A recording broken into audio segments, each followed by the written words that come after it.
Welcome to Mindful Monday.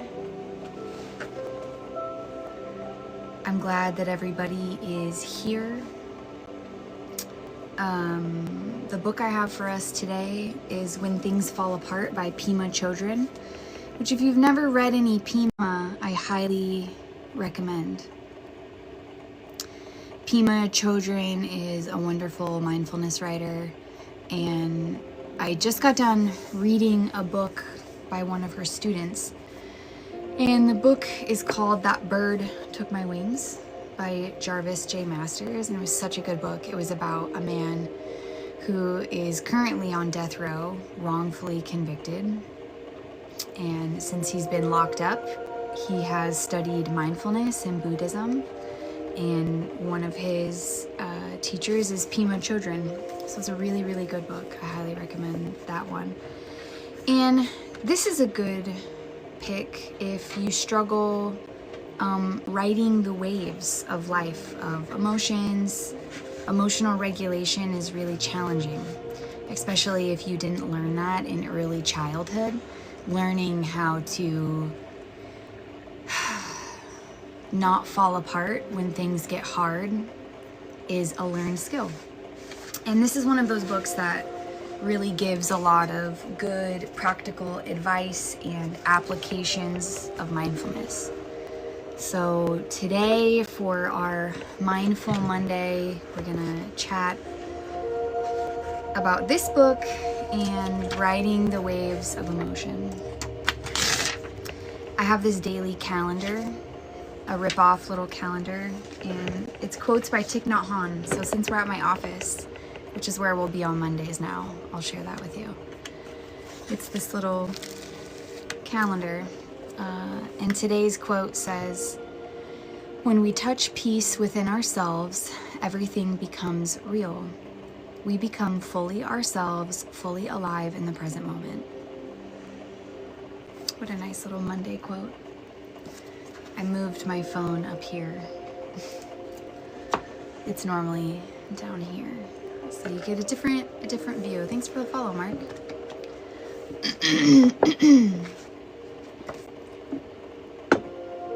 I hope everybody had a nice weekend.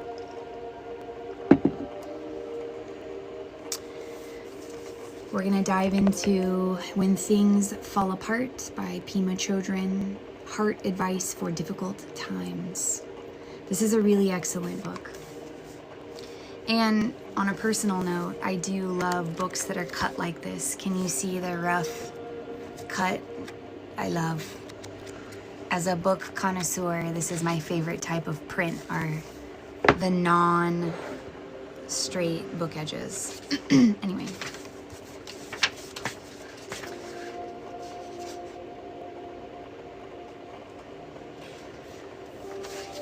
The very first little chunk of this book is very beautiful, so I'm going to share that with you.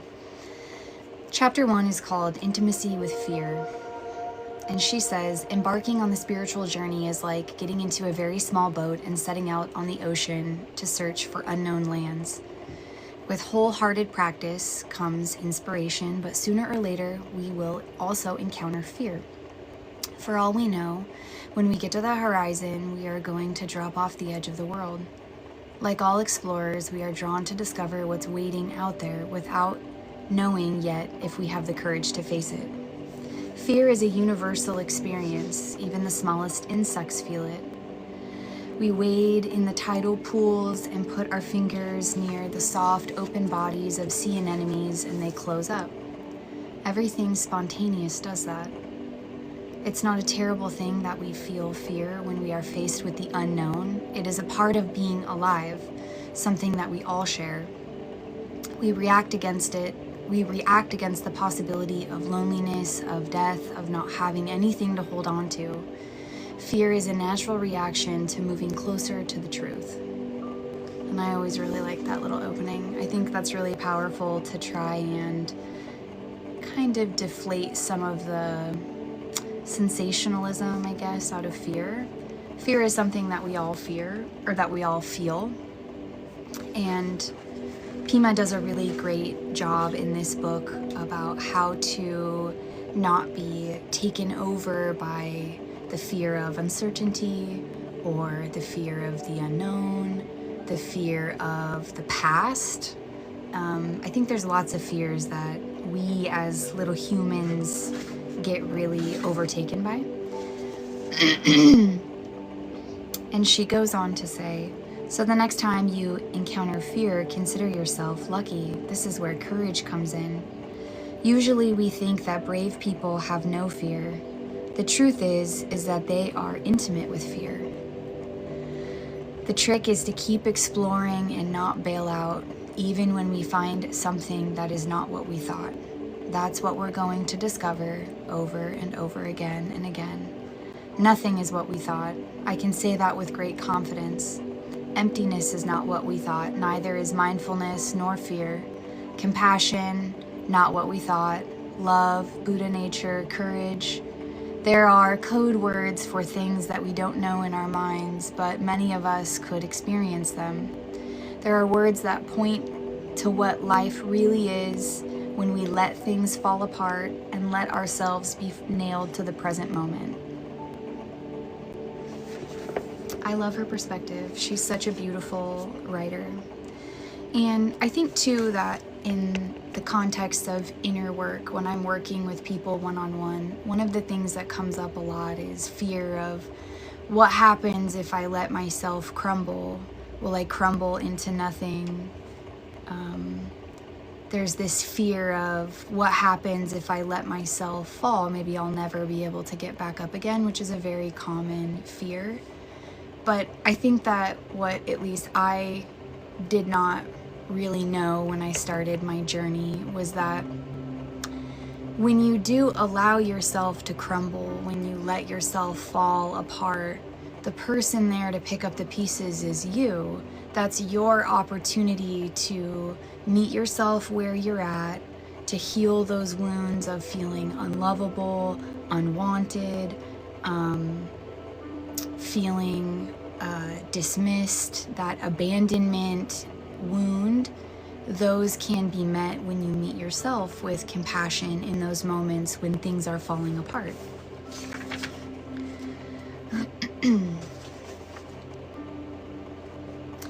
I underlined this quote because I think it's a very important point. She says, during a teacher visited during a time, and I remember her saying to me, when you have made good friends with yourself, your situation will be more friendly too, which is a very nice quote. And I do agree with that. The more that I've become friendly with myself, the less fear that I have meeting myself where I'm at, giving myself comfort and support when things are falling apart. Because in the past of my life, and if you follow me, you know already what I'm about to talk about, but when things have fallen apart in the past, I've done drugs. I was a drug addict for many, many years because I had no emotional regulation skills. I did not know how to withstand my own feelings. And the only thing that I knew was escapism. Both of my parents are addicts, and it had always been in my family line to run away, to leave how I felt, whether that was through drugs, food, shopping, relationships. The example has always been escape. And through my inner work path and, mindfulness studies, what I've come to realize is that in standing still, there is a lot of healing and magic there. And so I'm going to share with you what Pima has to say about it. This is on page 11. We're not even that far into it. I love this book. She says, stay with shakiness. Stay with the broken heart, with the rumbling stomach, with the feeling of hopelessness, of wanting to get revenge. That is the path of true awakening. Sticking with that uncertainty, getting the knack of relaxing in the midst of chaos, learning not to panic, that is the spiritual path. Getting the knack of catching ourselves gently and compassionately catching ourselves is the path of the warrior. We catch ourselves 1 zillion times once again, whether we like it or not. We harden into resentment, bitterness, righteous indignation, harden in any way, even into a sense of relief, a sense of inspiration, which I love so much. Even as a practitioner, I meditate every day. I've been on a healing journey for 15 years, and it's still a challenge sometimes to stay with the shakiness, to stay with the feelings that feel suffocating. But that is the spiritual path. That is the path of healing and enlightenment, is to stay with your suffering, to sit with those parts of yourself that are crying out and begging to be seen and heard. That's what the healing path is. That is spirituality, is learning to meet those pieces of yourself with love, with curiosity even, with compassion, instead of disdain and fear and running away. And personally, in the path of not running away, I've healed a lot of childhood trauma, a lot of pains of the past have been able to be settled through breathing very deeply, through meditation, through shadow work. Those are things that have been really helpful in learning how to sit still, because it is challenging.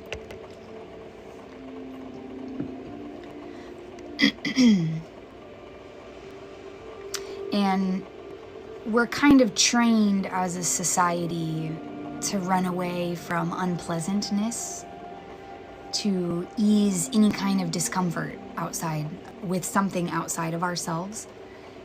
And Pima goes on to say that generally speaking, we regard discomfort in any form as bad news. But for practitioners or spiritual warriors, people who have a certain hunger to know what is true, feelings like disappointment, embarrassment, irritation, resentment, anger, jealousy, and fear, instead of being bad news, are actually very clear moments that teach us where it is that we're holding back. They teach us to perk up and lean in where we would rather collapse and back away. They are like messengers that show us with terrifying clarity exactly where we're stuck.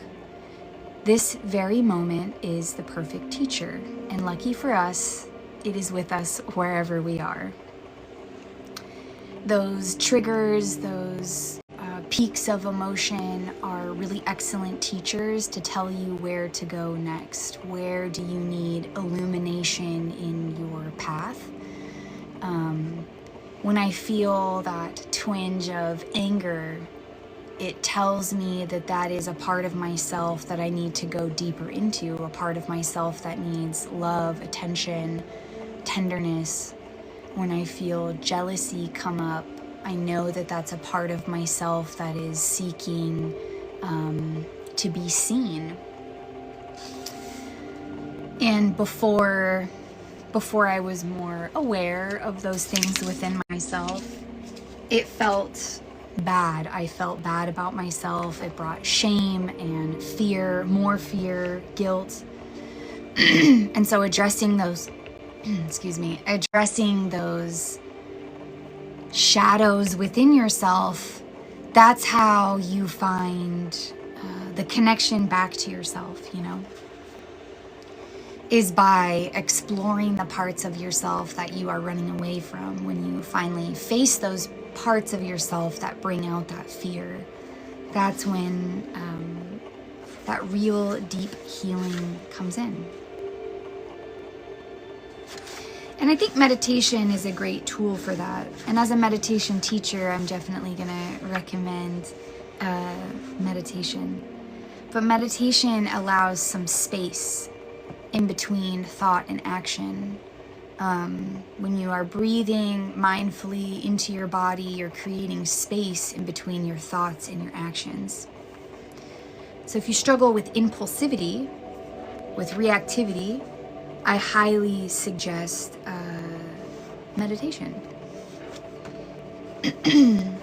And if meditation feels too much, you think, I cannot sit down, which is fair. I also could not sit down when I first started studying mindfulness. You can practice anytime, anywhere, pretty much doing anything. One of my biggest meditation practices is the dishes. I breathe while I'm washing the dishes, and I just think about breathing. I am breathing in, I am breathing out. I am breathing in, I am breathing out. And I just repeat that over and over again. And then before I know it, I've been breathing into my body, thinking about nothing except my breath for 15 minutes because I've been doing the dishes.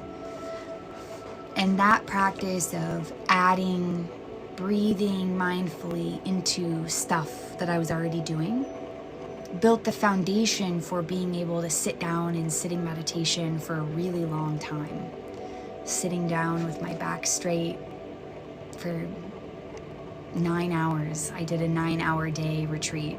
We took breaks every 2 hours, but I sat for 2 hours at a time meditating without moving. And it was way easier than I thought because I had this base foundation of being in my body. So every time my mind started to go, oh my God, my back hurts, I can't do this, I'm thinking about tomorrow, yesterday, I would just come back into my body with my breath. And I've used that skill multiple times in so many scenarios when I felt like I was disassociating or I felt like I was losing control of my peace. I would stop and I would close my eyes and just breathe into my body, which is probably why I teach that breathing skill as my number one thing, because that's been a lifesaver. My nose is running, hold on. It's so cold in here. I keep watching the screen waiting for my manager, my office manager, to text me back and tell me please send the people out here, it's so cold. Anyway. Pimo goes on to say that our personal demons come in many guises. She's talking about our shadows. We experience them as shame, jealousy, abandonment, rage. They are anything that make us feel so uncomfortable that we continually run away. We do the big escaped. We act out, say something, slam a door, hit something, throw a pot as a way of not facing what is happening in our hearts. Or we shove the feelings under and somehow deepen the pain. We can spend our whole lives escaping from the monsters of our minds. All over the world, people are so caught in running that they forget to take advantage of the beauty around them. We become so accustomed to speeding ahead that we rob ourselves of joy, which can only be found in the present moment. So when you're rushing around with your attention here, there, everywhere, there's no way to be in the present moment and access joy, gratitude, happiness, those things that happen when we slow down into the now.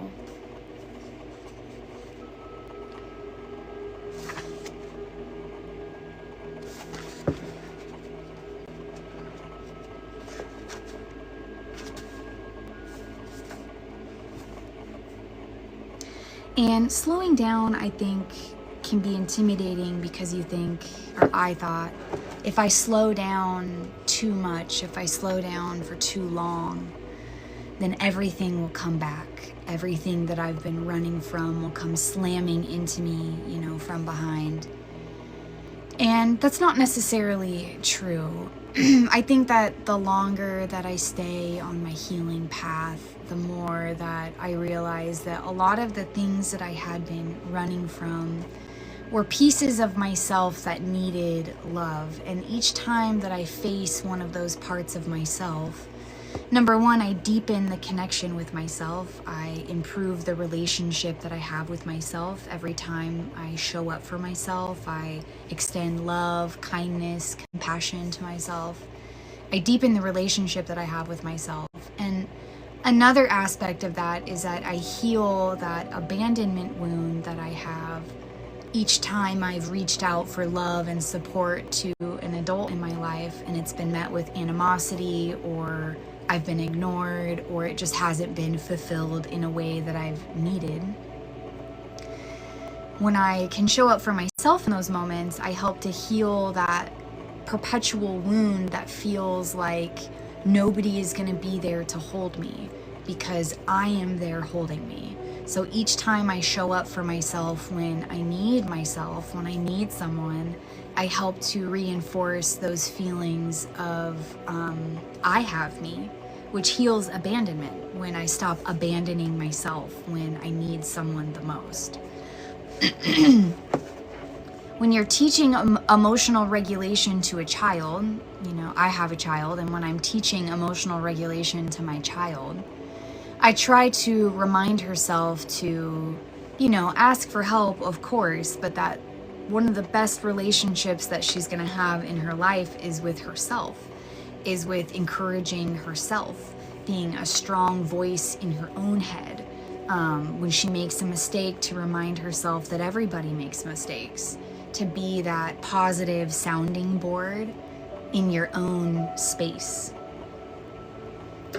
And that can help a lot when things feel like they're falling apart, when things are hard, when waves of life and emotions hit. Learning how to be with yourself, that's how you learn how to ride the waves of life. Because unfortunately, no matter how much meditation or healing you do, life will always life. Life always happens. Nobody can escape,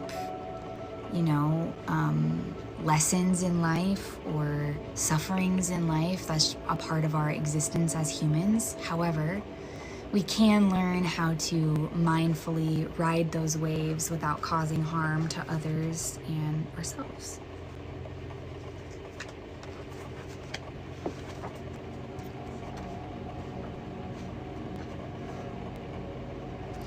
And a big chunk of this book is about that, is about learning how to not use those methods of escape to deal with life, to deal with the waves of what's happening.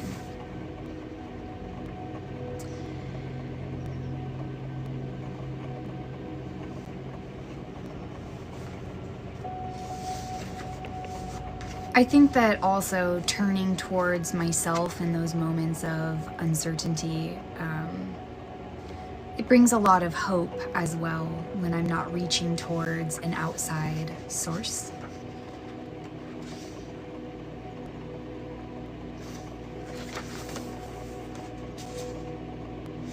She says,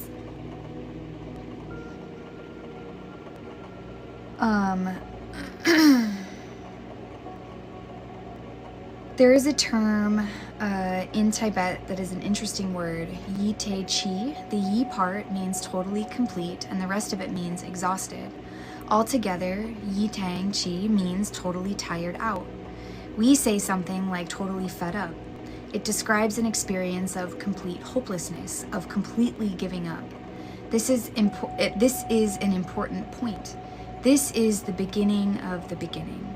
Without giving up hope that there's somewhere better to be, that there's someone better to be, we will never relax with who we are or with where we are.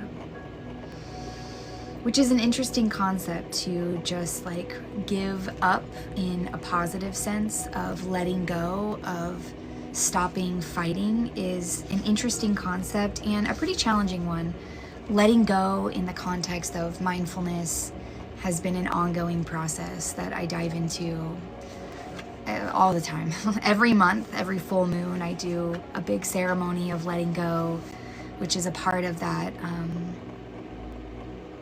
process of emptying, which is another concept in spirituality, in this path that is challenging, is changing your relationship with emptiness, because there's a lot of usefulness in emptiness. The emptiness of a cup is what makes it useful for drinking. The emptiness of a house is what makes it useful for dwelling. And the same is with our minds. An empty mind is what makes it useful for creating, for learning, for exploring. When our mind is really full of stuff, the past, the future, anxieties, whatever. It's really hard to see clearly, and it's not useful to have clutter. So that's when the skills of mindfulness can be really helpful, to empty out what's going on in there to make it useful.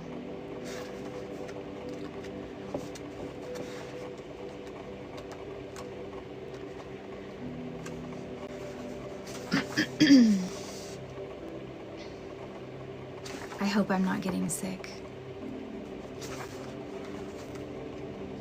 It was a really beautiful weekend. It's finally sunny here in the Pacific Northwest, so I was outside for about like 7 or 8 hours on Saturday doing yard work, building a little fence around my vegetables to keep the rabbits and cats out. And I feel like the pollen is thick. And I have bad seasonal allergies.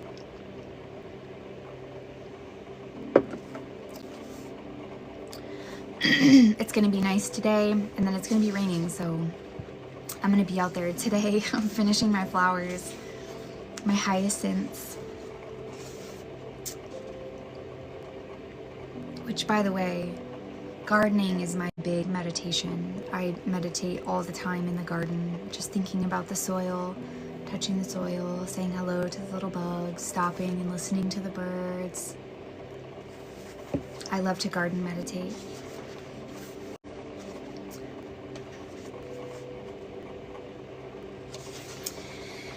Part of the practice of feeling compassion for yourself and cultivating that better relationship with yourself is so that we can extend that outward to other people.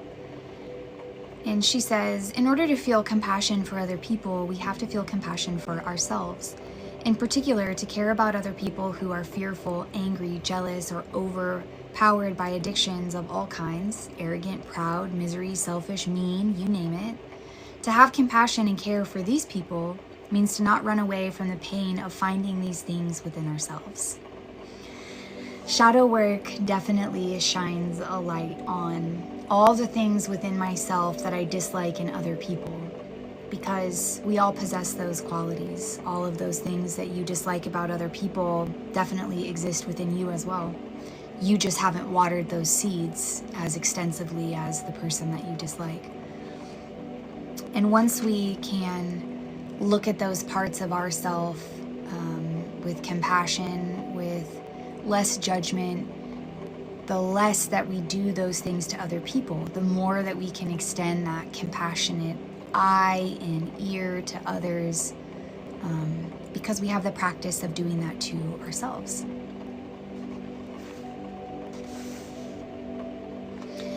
Metta, loving kindness meditation, is a really great practice for extending those feelings of loving kindness to yourself, wishing yourself well, and then wishing a loved one well, somebody that you love very easily, wishing them joy and hope and peace, and then extending that love to somebody very neutral, maybe somebody at the grocery store, a neighbor.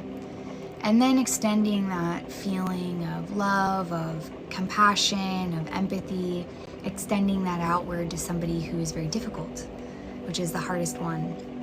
And the practice of opening the heart space fully to all beings everywhere is metta, M-E-T-T-A. And I think all mindfulness teachers, including myself, have a metta meditation recorded. It's kind of like our thing.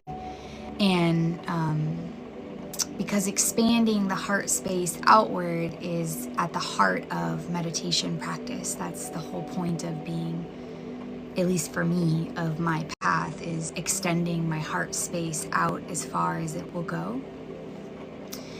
So that's a great practice if you struggle with giving those, those feelings to yourself or to challenging people.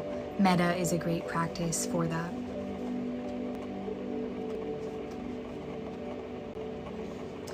Pima has another really great book. I don't think I have it here. I think it's at home. That's similar to When Things Fall Apart. She writes often about how to deal with loss, grief, fear, pain, all those really hard parts of being a human.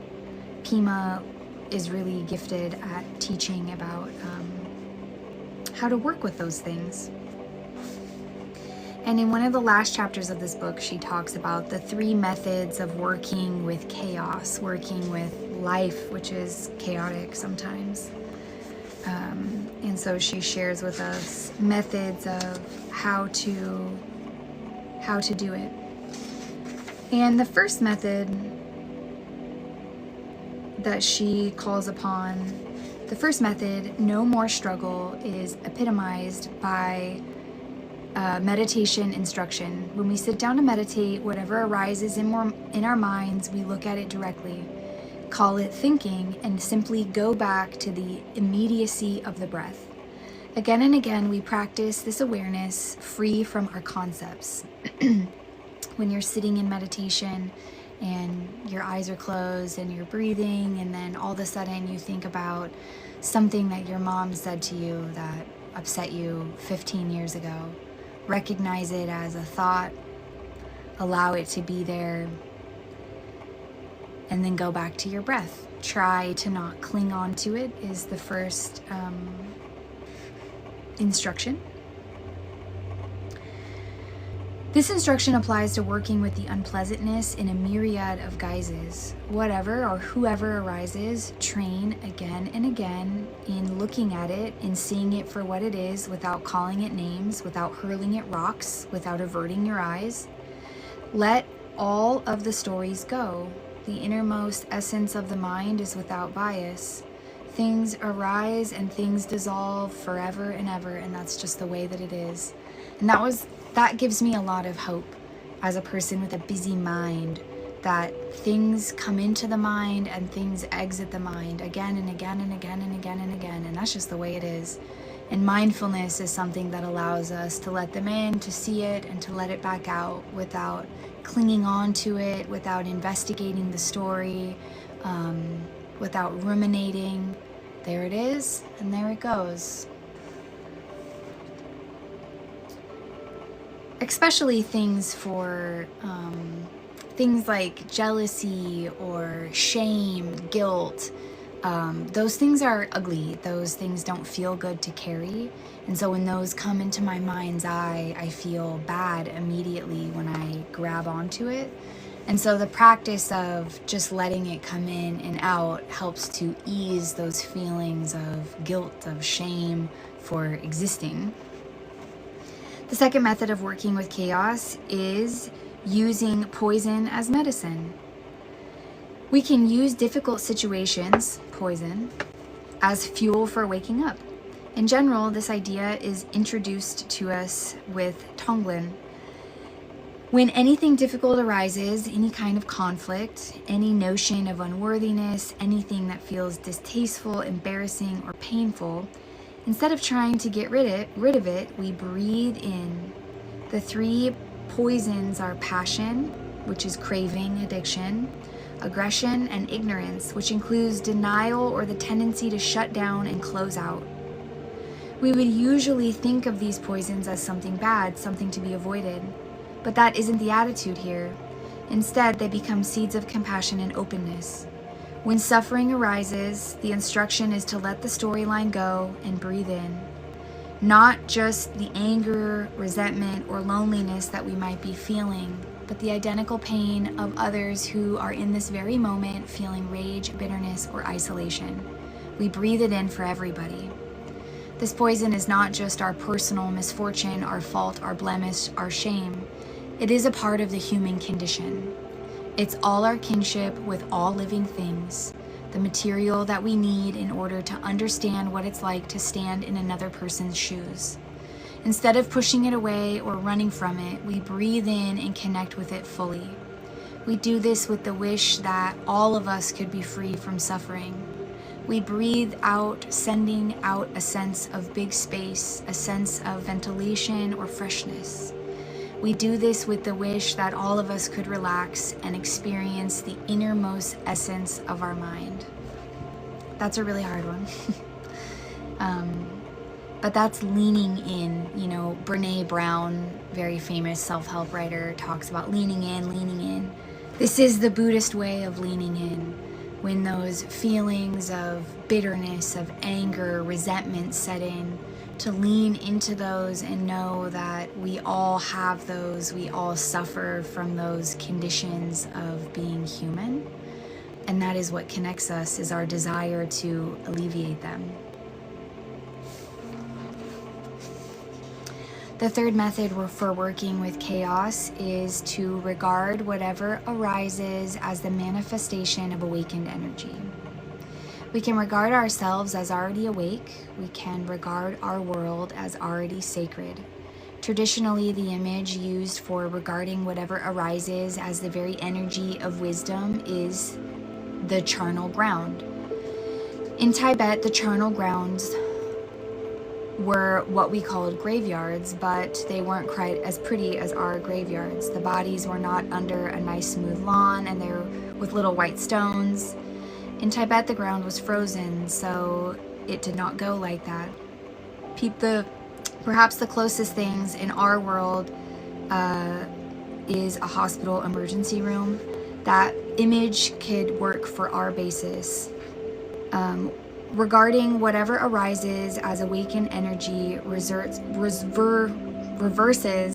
our fundamental habitual pattern of trying to avoid conflict, trying to make ourselves better than we are, trying to smooth things out and make them pretty, trying to prove that the pain is a mistake and would not exist in our lives if only we had done all the right things. This view turns that particular pattern completely around, encouraging us to be interested in looking at the charnel grounds of our lives as the working basis for attaining enlightenment. Often in our daily lives, we panic. We feel heart palpitations and stomach rumblings because we are arguing with someone or because we have a beautiful plan that is not working out. How do we walk into all of these dramas? How do we deal with all of these demons, which are basically our hopes and fears? How do we stop struggling against ourselves? We are trying to learn not to split ourselves up between a good side and a bad side, between our pure side and our impure side. The elementals struggle with our feeling of being wrong, our guilt and shame of what we are. That is what we have to befriend. That is the point that we have to dissolve that sense of dualism between us and them, between this and that, between here and there. By moving forward, that we find difficult and wish to push away. I think that it's really, really challenging to do those three things, to not run away, to acknowledge suffering, to lean into that suffering, and to change our view of the bad into something else. That is really hard. Those are really hard concepts, which is why it's a practice. Mindfulness is a daily practice of meeting yourself where you're at, exactly where you're at. Every day I don't breathe mindfully perfect into my body when a situation arises. Sometimes I don't know what I'm feeling. The feeling comes up and I feel overwhelmed by not knowing what's going on. Those are really powerful moments to stop, to pause, to investigate. Does that feel good all the time? No, no, it doesn't. But it is healing that fractured view of myself, of feeling like I have these good parts and bad parts. I just have me. There are parts of myself that I find less tasteful than the parts that I like, but those parts are, we all have them, those Mara, shadows, your inner demons, whatever you want to call them. You have them, I have them, we all have them. That's a part of our human existence. And I think that there's a lot of hope in that, that we are all just trying to figure out how to be more loving, kind, connected, because that's really what we all want at the end of the day, is to be connected, to be loved, Those are our great desires as humans, what connects us all. Today we have been diving into When Things Fall Apart by Pema Chodron. This is an excellent read. Pema is a teacher that is still living. She writes books, occasionally is guest on podcasts, and a wonderful writer.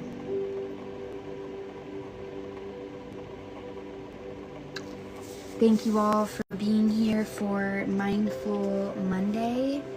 I don't know what we're going to read next week. We'll read something though. Any suggestions, feel free to put them in the chat, send me a DM. We'll dive into a book together. Don't forget to like and subscribe, tell your friends. And we'll be here next week for Mindful Monday. Thank you and have a good week.